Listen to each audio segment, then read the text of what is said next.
বরাকের আকাশে জুবিন সুরের মূর্ছনা। 18ই নভেম্বর বরাকের শিল্পী সমাজের উদ্যোগে শিলচরে হাজার কণ্ঠে মায়াবিনী শ্রদ্ধাঞ্জলি অনুষ্ঠান। কিংবদন্তি শিল্পী জুবিন গার্গের জন্মদিনে অভূতপূর্ব আয়োজন বরাকের শিল্পী সমাজের।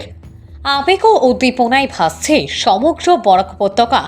আগামী 18ই নভেম্বর শনিবার বিকাল 4টেয় শিলচরের ঐতিহ্যবাহী ডিএসএ গ্রাউন্ডে আসামের যুব হৃদয় সম্রাট কিংবদন্তি সঙ্গীত শিল্পী জুবিন গার্গের শুভ জন্মদিন উপলক্ষে এক বিশাল ও অভূতপূর্ব শ্রদ্ধাঞ্জলি অনুষ্ঠানের আয়োজন করা হয়েছে। এই অনুষ্ঠানের মূল আকর্ষণ হলো হাজারো কণ্ঠে জুবিনের কালজয়ী গান মায়াবিনী, যা একই মঞ্চে অসমীয়া ও বাংলা উভয় সংস্করণে গাওয়া হবে। অনুষ্ঠানকে আরও আলোকিত করতে উপস্থিত থাকবেন একাধিক জনপ্রিয় মুখ। মঞ্চে থাকবেন ভারত কণ্ঠ দেবজিৎ সাহা। এছাড়াও রিয়ালিটি শোতে নিজের প্রতিভার স্বাক্ষর রাখা জনপ্রিয় সঙ্গীত শিল্পী মৈথালি সোম উপস্থিত থাকবেন। তাদের উপস্থিতি এই শ্রদ্ধাঞ্জলি অনুষ্ঠানকে এক নতুন মাত্রা দেবে বলেই আশা করা হচ্ছে। বরাক উপত্যকার আপামর জনসাধারণ ও শিল্পী সমাজের মধ্যে এই অনুষ্ঠান ঘিরে বিরাট উৎসাহ ও আবেগ পরিলক্ষিত হচ্ছে। জুবিন গার্গ শুধু একজন শিল্পী নন, তিনি বরাকের সংস্কৃতির সঙ্গে ওতপ্রোতভাবে জড়িয়ে থাকা এক আবেগ। তার প্রতি এই গণশ্রদ্ধাঞ্জলি নিঃসন্দেহে এক ঐতিহাসিক মুহূর্ত হতে চলেছে।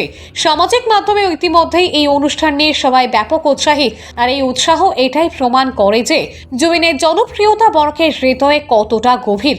এই বিশাল আয়োজনকে সফল করতে এবং বরাক উপত্যকার শিল্পী সমাজের সম্মানকে অটুট রাখতে উদ্যোক্তারা সকলের সক্রিয় উপস্থিতি ও সার্বিক সহযোগিতা কামনা করেছেন। এই শ্রদ্ধাঞ্জলি অনুষ্ঠানে সামিল হয়ে জুবিনের প্রতি ভালোবাসা প্রকাশ করতে 18ই নভেম্বর বিকাল 4টেয় ডিএসএ গ্রাউন্ডে সকল সঙ্গীতপ্রেমী মানুষকে সাদর আমন্ত্রণ জানানো হয়েছে। জুবিনের সুরের মূর্ছনায় একাত্ম হোক বরাকের হাজারো কণ্ঠ।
বাড়িতে বা অনেক সংস্থায় আমরা যতটুকু পেরেছি আমরা চিঠি দেওয়ার, আমন্ত্রণপত্র পাঠাবার চেষ্টা করেছি। তো সেই জায়গা থেকে আপনাদের কাছে অনুরোধ, আপনারা যেসব শিল্পীরা অনুষ্ঠান করেন নিজের মতো করে আপনারা ওই জায়গা থেকে নেমন্তন্নটা করে নেবেন। নেমন্তন্ন মানে হচ্ছে এখানে গান গাওয়ার বিষয়টা।